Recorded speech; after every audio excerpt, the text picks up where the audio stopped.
have a Pesach coming up in less than 2 weeks.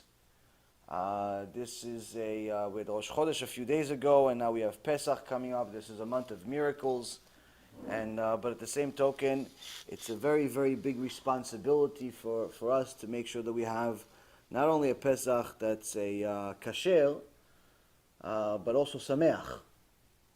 You know, a lot of people work really hard to clean their houses and to buy all different types of things. By the time they get to the Seder, they're so tired, they don't finish the Seder. They don't finish the Seder. Defeats the whole point. You know, so first and foremost, you should know that a lot of the times, people clean too much. Now, of course, you clean, and you're supposed to have a clean house, but what the mistake is that sometimes people mistake chametz and the cleaning of chametz with spring cleaning. You know, instead of just figuring out how to remove all the chametz from the house and, you know, cleaning the fridge, cleaning the oven, the kitchen, you know, if you have kids, you probably have chametz in every room. But cleaning, they decide to start removing things from the closets, they redo the garage, paint the walls, all types of things like this. But that's not Ratzon Hashem. That's not what Hashem requires of us. If you want to do it, fine. But as long as you do it and still be happy. But if you're going to do it and arrive to Pesach full of complaints about how hard you worked for the last month and a half to clean the house, when in reality, cleaning for Pesach should not take, if you have a normal size house, a day, 2 days max. So where's the mistake? How come sometimes there's people that literally spend a month, 2 months cleaning for Pesach? How? The mistake is that people think that avak, dust, is chametz. Dust is not chametz. Dust is dust. You're always going to have dust. And their husband and kids are korbanot. No, husband and kids are not korbanot. You don't need to bring a korban Pesach. You know, they tell people clean the toys, clean the ceilings, clean. If you like cleaning, no problem.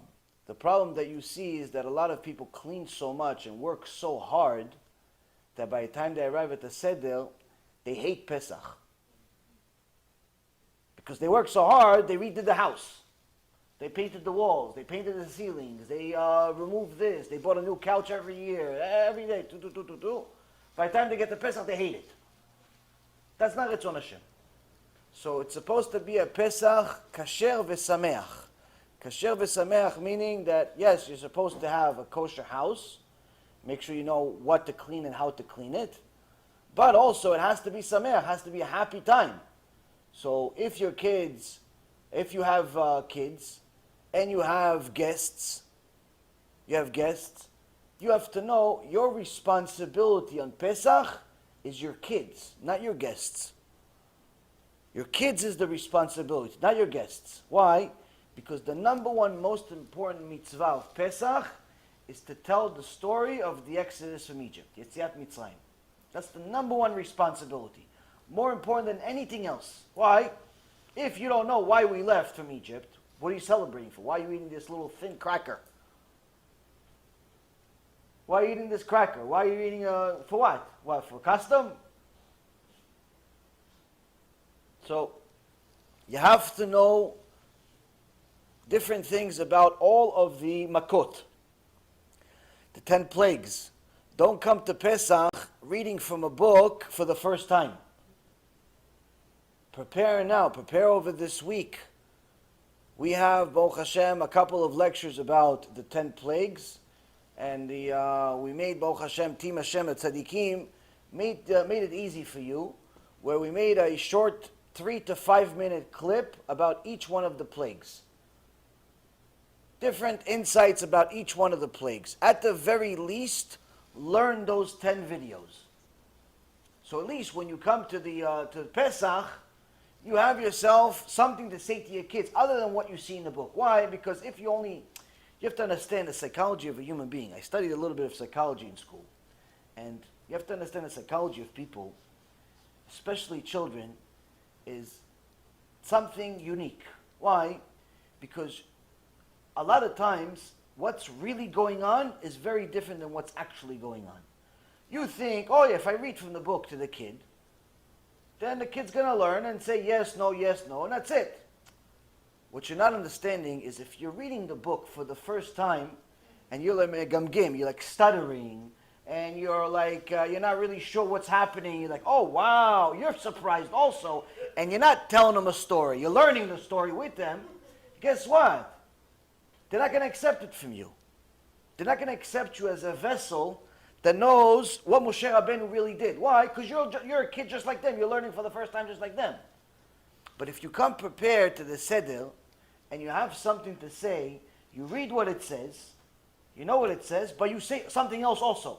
Oh, you know it says this, but also I learned from Rabbi so-and-so, from the Midrash here, or from something here, that also da-da-da-da-da.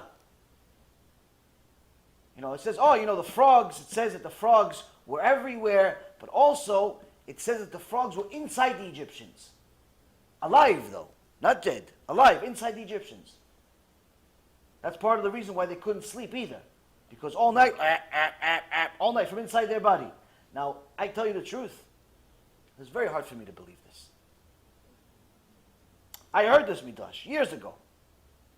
I read it. Mi'am Loez says all the things, Baruch Hashem, Shtabach Shimo, Mamash Gan Eden. You read Mi'am Loez, you understand the Torah in a different way. Says, the midrash says, that the frogs were inside the Egyptians. I said, no, come on. Inside the Egyptians? Okay, fine, they ate them then. They ate them, they died. So what are you saying it's making noise? Making noise? How is it making noise? It's dead. You have acids in your stomach. It digests the frogs. Finished, right? So it's hard to believe. So, you know, especially when you're in the beginning, you don't really know if this is real, this is a story, a parable. You're not really sure. You know when I learned that it's 100% true? When Hashem gave me a private MUSSAR lesson. Give me a private MUSSAR lesson. When did He give me? About a year ago. A year ago, we lived in a different house, and one day, you know, I don't know, in Florida, apparently you guys have the remains of what's left from the dinosaurs. There's lizards and frogs everywhere. So apparently one of these frogs that was outside of our house gave birth. But what I never knew is that, you know, people, they give birth sometimes. 1 kid, 2 kids, 3 kids. You know, once in a blue moon you hear a miracle, 6, 8 kids at once or something, something that happens once in a generation or something. You know, a dog gives, 6 puppies, 7 puppies. It's cute. Frog, no. Frog's different. A frog gives birth to anywhere between 200 to over 1,000 frogs at once. Now you can read this on Wikipedia, but you can save yourself the time. Why? I saw all of them. She gave birth to over 1,000 frogs. How do I know over 1,000 frogs?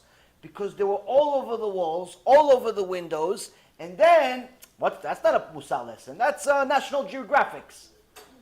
What's the MUSSAR lesson? They started coming into the house. We had a hole somewhere. We didn't know where it was, which window, which that.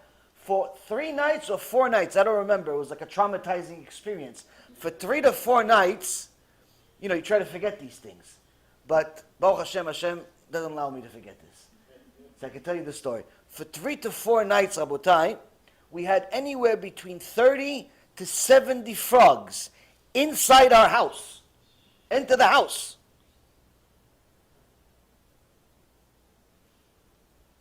And it would never be finished until we found the hole. We closed this hole, we closed that hole. It was a Shem Yachem, what a kaparat avonot it was. The only thing that, what you do, I mean, you put salt. You put salt all over the floor because it dries them out and they die. And so you literally had, every few hours, you had 15 dead frogs here, 15 dead frogs here, what a kaparat avonot. So now, why am I telling you this story, other than for you to laugh at me? Why? Because this showed me 100% the Midrash is real and literal. Why? Because the frogs, they're so little, but they look like a bug, but they're actually like mamash, a chaya. And it's unbelievable. These things can live anywhere. If you give them any type of liquid, they can live anywhere. Inside the body, no problem. Unbelievable. So, these types of stories, Rabotai, you bring this to your kids, they're going to love you. And they're going to believe you. And they're going to like the Torah. Why? This stuff people can connect to, especially kids. They have a much better imagination than us. It's untainted by all the garbage we've seen through our life. So you got to bring this stuff to the kids. You got to tell them nice stories. What happened? Oh, yes, Kriyat Yam Suf. Until I did Tshuva, I thought Kriyat Yam Suf, the splitting of the sea, first of all, I thought it was the Red Sea. Why? That's what I thought. It's the Sea of Reeds. It's not the Red Sea. Sea of Reeds. Two different things. Two different places.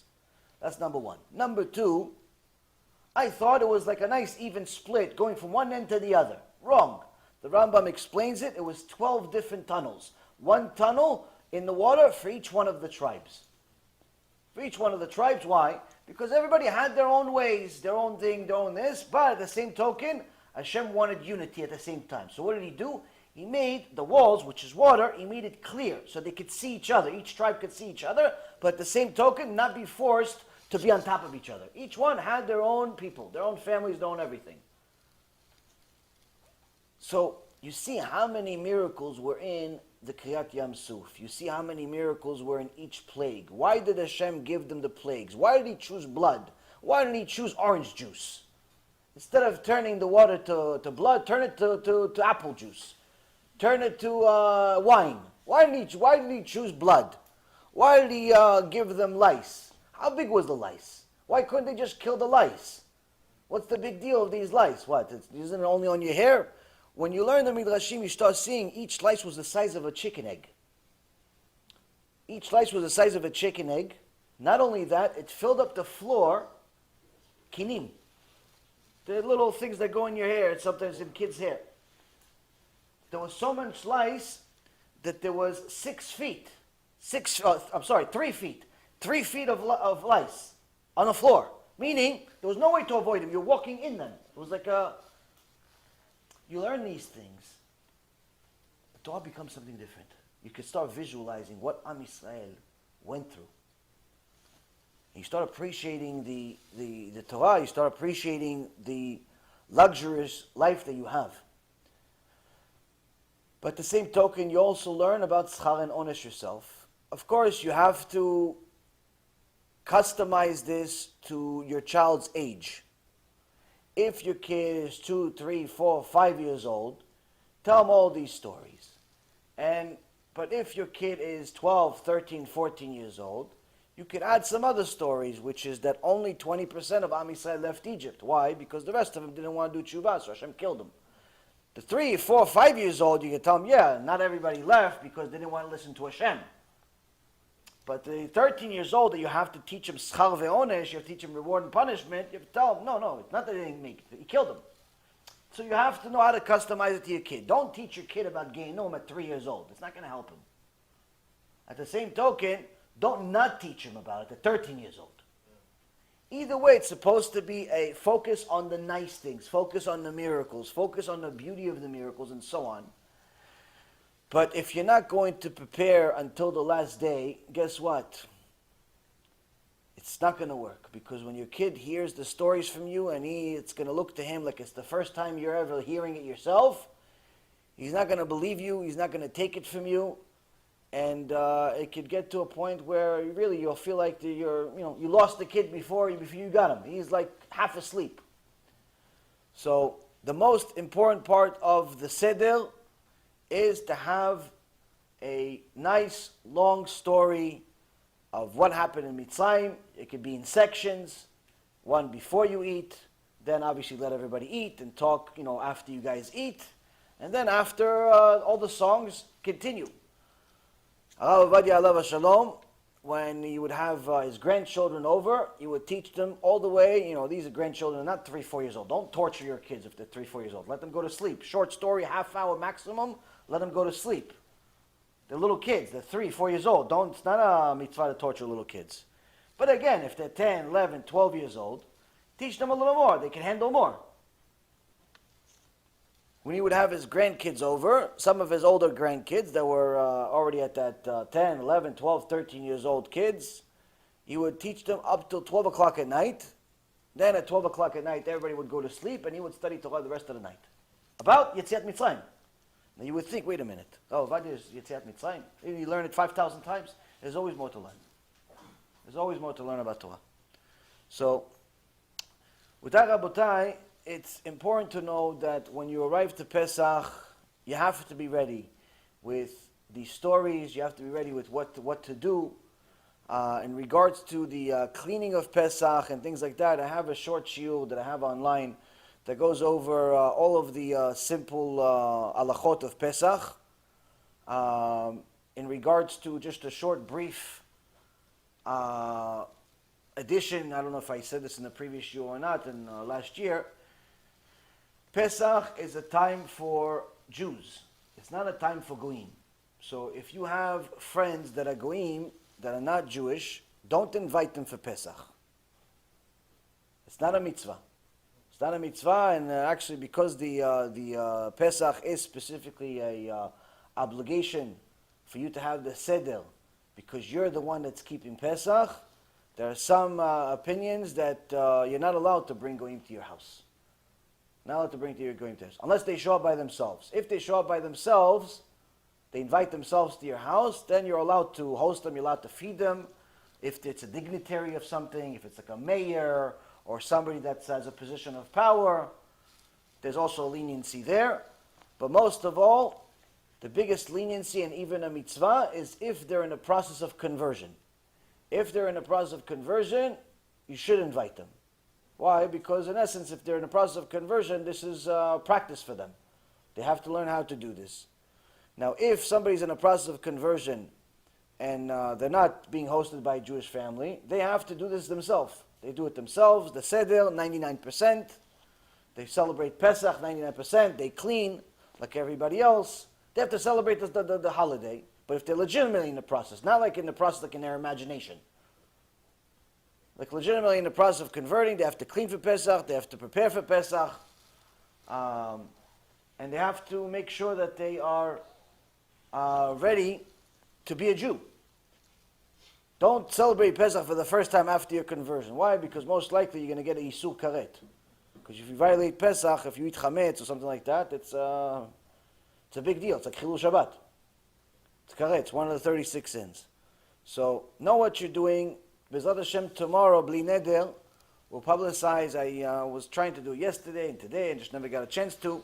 There's a couple of organizations, rabbinical organizations, one in Chicago and one in New Jersey, to publicize lists of all things that you need to know about Pesach as far as what to buy, which products you need to be worried about, that they have kosher for Pesach, which products don't need kosher for Pesach, which products you're not allowed to buy at all, cleaning. For example, a lot of people spend an enormous amount of time cleaning, things because they think, they listen to people that don't know much.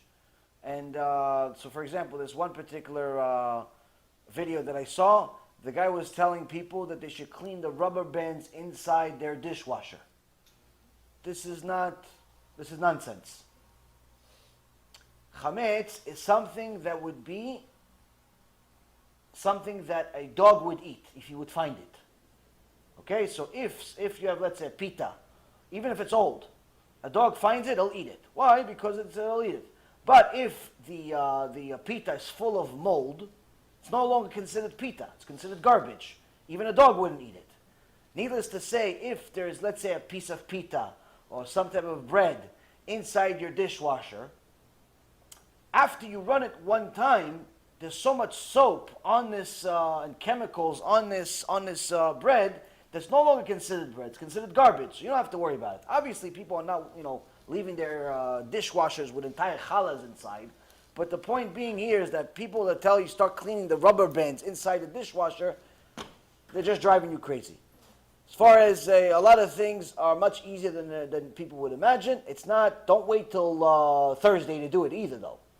Give yourself some time. Again, everybody depending on your house, but know that there is things to do. As far as kelim, as far as like utensils and things of that nature, my recommendation, not obligation, just my recommendation. If you have the money, buy new stuff. Just use it for Pesach. If you have the money, buy a pot, buy plastic forks and knives, plastic plates, pot, pans. Today you could buy a whole set of pots and pans for $30, $40. Take it to the mikveh, and you don't have to worry about taking it lulibun, agala, all types of things like this. If you have the money. If you don't have the money, then you need to know how to kosherize the ones that you've been using all year for Pesach. You have to know how to use it. The simple rule of thumb is the way that it absorbs the chametz is the way you have to remove the chametz. Meaning, if, let's say, for example, you have a certain grill. Your grill, you cooked on it dry food. Let's say you put steaks on it and things of that nature. Okay? So the way to kosherize this grill is by the same way. The way it absorbed the chametz is by fire. The way to make it kosher is by fire. You have to do libun. And usually before Pesach, every keilah has at least one or two people that have these tools. On the other hand, if you have a pot that you cook, let's say, soups and stews in it, the way it absorbs the chametz is through liquid. So the way you would make it kosher is by liquid, where you would put this pot into a pot of boiling water. But it has to be done all at once, someone that actually knows how to do this. Don't try to do this. If this is the first time you're even learning these halachot, don't do this yourself. Go to the keilot. Usually, sometimes, most of the time, it's free. Sometimes, you give them a little tip or something like that. But the point is that make sure that your house is kosher. If you can afford it, like I said, have a set specifically just for Pesach. I mean, again, you don't need to necessarily have a whole kitchen just for Pesach. It's just, pots and pans. It's, $50 investment or something. As far as the food, I'll send out the list. Please, the coming and going next time, tell him if he's coming in, he has to stay. If he's going, he has to stay. Please, the coming and going, you have to stop. Okay? So if you're coming, stay. If you're going, stay. Because I have no idea how much focus you have to actually speak in front of people. Unlike you're looking in one way, you just see one person. I see everybody, I see everything that's going on. So you move, I see it. So it takes my attention away from what I'm thinking. Don't be angry. Huh? I said, don't be angry. Okay. So the key is to make sure your house is kosher. You have all the things. I'll publish the list, the two lists, the Ashkenazi list and the Sephardi list tomorrow, B'ezrat Hashem. Review it. This is a good shopping list to have. And B'ezrat Hashem, this will give you some guidance of what to do, how to do, and so on.